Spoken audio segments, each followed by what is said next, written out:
Hello everyone, it's Action Forever. Today we're going to be taking a look at ByteFence Anti-Malware Premium, or Pro. It's a lesser-known antivirus slash anti-malware application. It's supposed to have amazing detection rates and little to no system performance hits. It comes in a free version. Of course, that free version doesn't actually remove malware, it'll only scan for it. So I have it open here on the virtual machine, and the interface looks fairly modern and clean. I don't know, it has a bit of a cluttered feel to it almost. I don't know, it seems a little bit simplistic, but then it also seems a little bit cluttered as well. I don't really like the way these menus are laid out.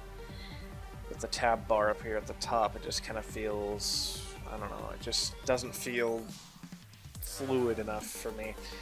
I do like this big scan quick button though, it is kind of nice. Now, they don't mention this on their website, but I think this application is actually a cloud-based antivirus, or anti-malware, I should say.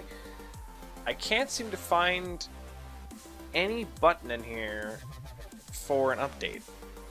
I can only find activation buttons and stuff. I can't find any, like, update button. I guess it's cloud-based, I'm assuming. I'm not really sure what this is either. It just kind of, like, resets things? I don't know. It's kind of an odd program. I'm not really sure. It's also not really well known. So I guess we'll just go ahead and we'll start the prevention test on this application and see how it does against some samples of malware. But actually, before we do that real quick, let's go ahead and look and see how much memory this is using. Go ahead and open up Process Explorer here real quick. And we will see. We've got one for ByteFence. I'm not sure what this is. I wonder if this is part of ByteFence as well. It doesn't tell me. Okay, so this one is definitely ByteFence. Okay, there's one, two. I don't see any others. So there's one service here which is using 2K. The interface is using 66K. And then I'm assuming this is probably also from ByteFence as well. So it's not too bad. It's not the lightest antivirus I've ever seen, but it definitely isn't bad. CPU usage seems pretty okay. It isn't really taking any CPU. It might bump up a little bit when it's scanning, but it's nothing major at the moment. Okay, so let's go ahead and start the review and see how it does against some online pieces of malware. So let's go ahead and start the review, and let's get Chrome up here real quick, and we'll go ahead and I'll go grab some links real quick, and I will be right back. Alrighty, we're back. So I've grabbed a few links here. Let's go ahead and start the prevention side of this test. So let's go ahead and copy these links, start the test. Block by an extension. Alright, so let's go to pause this real quick. Pause ad block because it seems to be interfering. That one's a 404. Okay, so let's go to the next one. That one was dead. We'll actually block that real quick. That one's dead. Let's go to the next one. Alright, that one's dead as well. Doesn't look like a good start today. Glad I grabbed a couple extra links. Let's see if this one does any better. Yes, okay. Desktop. Okay, so that one made it to the desktop. Let's go ahead and run it. Run. I have not received an alert. Is it in memory? That's ByteTech. That's it right there, but it did crash. Okay. Okay, that one made it into memory, so I'm going to count that one as a miss. Oops. Just fix that real quick. There we go. Big miss. Let's go to the next one. Okay. That's a 404, so that's no. Okay, so that's dead.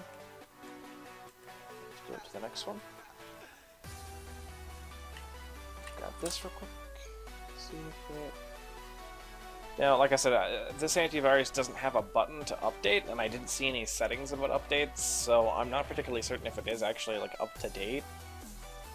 Like, I haven't seen a button in there anywhere, so I'm assuming it's a cloud-based antivirus, so it doesn't need updates. So I'm just gonna go on that alone, because I mean, I can't really.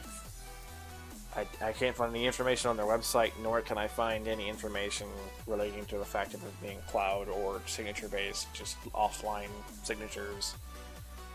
So I'm not entirely certain if you could actually use this antivirus without an internet connection. This one appears to be dead. Okay, so that's another one that's dead. Wow, we're getting a lot of dead ones today. Oh boy. Alright, let's see if we can get this one here. That one's dead. Okay, let's grab another one here. All these dead? Oh, nope, that one's not dead. Let's get that one. Okay, run it. And self-deleted. And it's in memory somewhere here. Self-deleted, so I know it's in memory somewhere. I don't see it. Could be one of these SVC hosts, I'm not certain. I don't know what that one did to the system, so we're going to count that one as a miss. Oh, miss. Okay, let's grab this next one.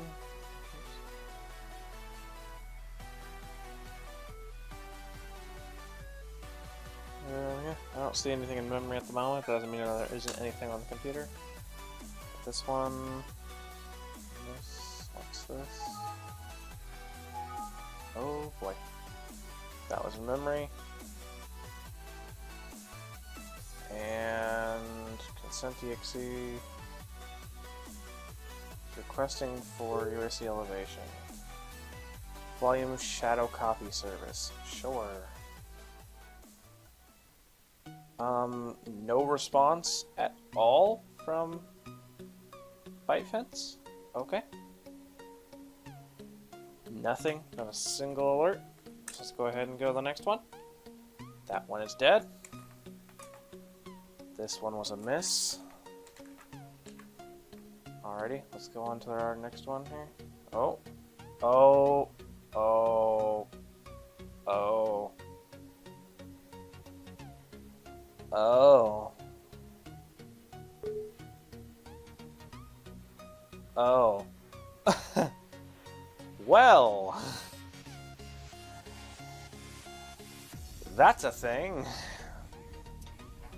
Okay.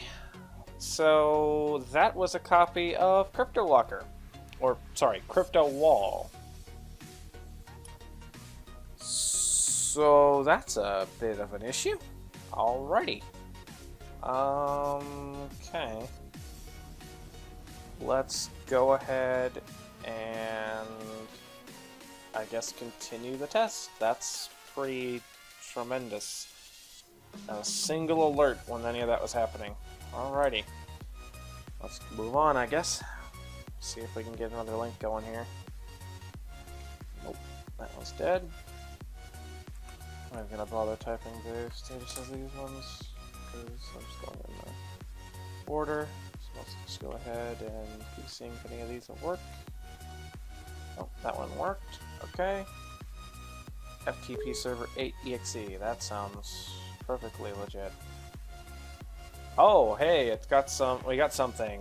Finally, an alert from ByteFence. Remove this immediately. I can ignore. Okay. Is that a behavioral detection, or is that... I guess no, it must be a signature-based detection. Okay, I will remove it. So it detects adware, but it doesn't detect, like, anything else. In fact, it didn't even detect that sample of Cryptowall. Okay. Okay, got another one. Let's see what this is. Risk removed. Run a quick scan. We'll do that later. Okay, let's see. We've got that one went into memory. This alert is in the way. Okay, that one's in memory doing stuff. I'm not really sure what it's doing, but it's executed several versions of itself. Yep, it's fully in memory, not being touched at all. Haven't done this one yet, have I? Just copy this real quick.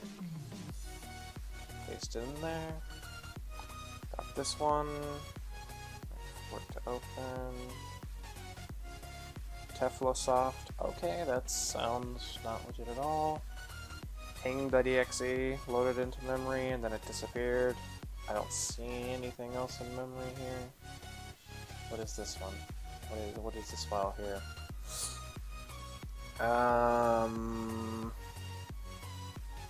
Some kind of Trojan and backdoor. Friend Micro says some really interesting stuff. Oh, Trojan Andromeda. Okay, so it's one of those Andromeda Trojans already. It's just like a password stealer, I'm fairly certain. So let's go ahead and get the next link here.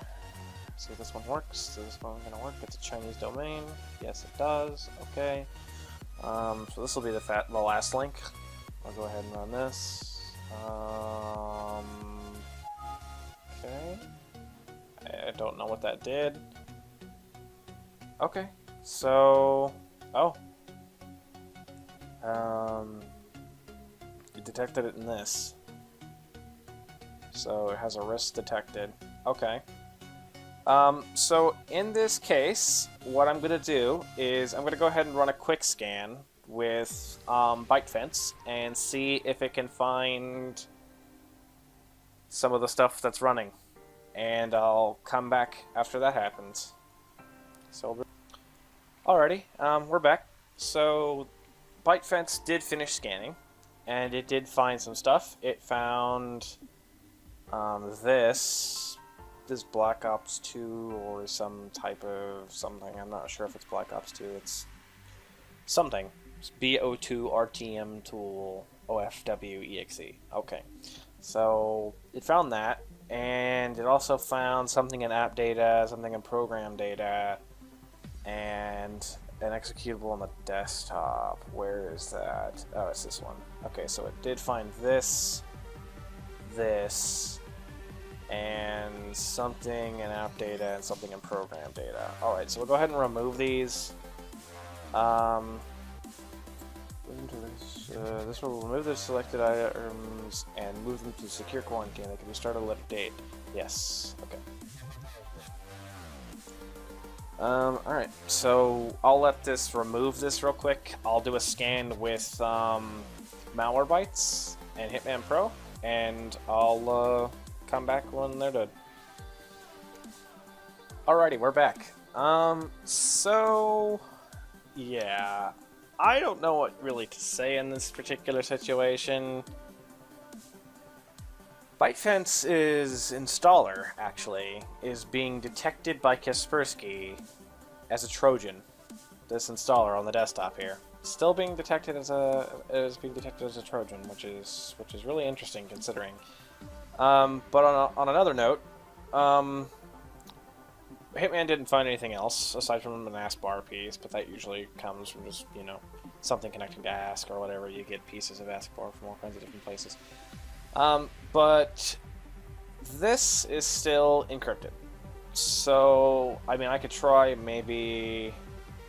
Let's see if I can rename this back to text. Can I actually access the file?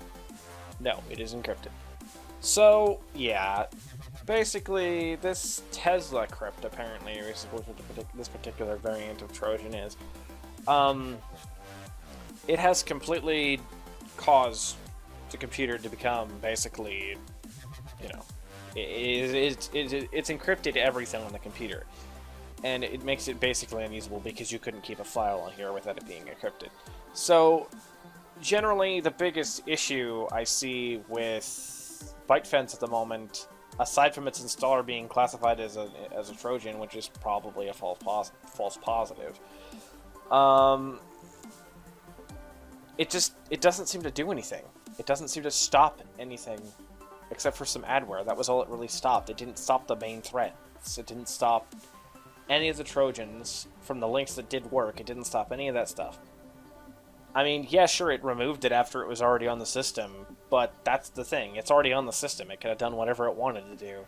It doesn't necessarily mean that program is going to be able to remove it if ByteFence has already failed in the prevention, for the protection, online protection category of my full review on this particular product. It's just I don't recommend it at the current state, but I still do have 2 more tests I will be performing on this. There'll be a video released after this one, which will have all the other portions of the tests. But for this particular video, I'm going to go ahead and leave it off here. So yeah, I mean, it's disappointing. This company advertises their product is supposed to be a competitor to Malwarebytes and a few other places, and yet it's terrible. It really is. Its prevention is just atrocious. Like, it should not have let a cryptographic ransomware through like that. It shouldn't have happened. Still, however, it did once again remove it from the system, and there actually was a lot of the stuff that was removed. In fact, the most of the stuff that was running in memory was terminated, which is good. Yeah, that's good. But why did it let it run in the first place? If it could detect it when it scans it, why did it detect it when I ran it? I don't understand that. Anyway, I'm going to go ahead and leave this video off here. If you want to see the rest of my review on ByteFence, you can either check out my blog, or I'll be posting a couple more videos relating to ByteFence after this one goes up, so look for them on my channel. I'd like to thank you all for watching. I hope you enjoyed, and I will see you next time.